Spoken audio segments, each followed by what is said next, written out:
Now, if you're like, well, which bracket? These are called brackets, okay? These are brackets for the options.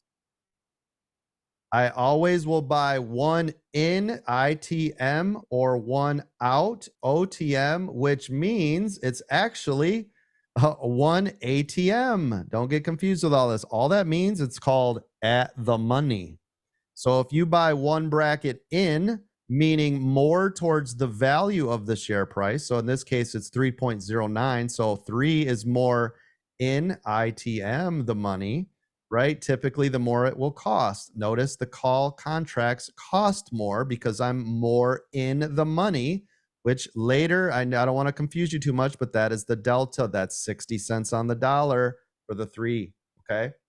Or I will buy one out of the money, which in this case is right here, meaning away from the price of the actual stock, which you can see is always cheaper because it's worth less than the amount of in the money. In this case, it's 25 cents to the dollar.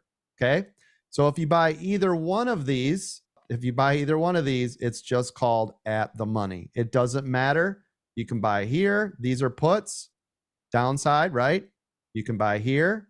You can buy here. You can buy here. These are calls, meaning you want it to go up. Is everybody with me so far?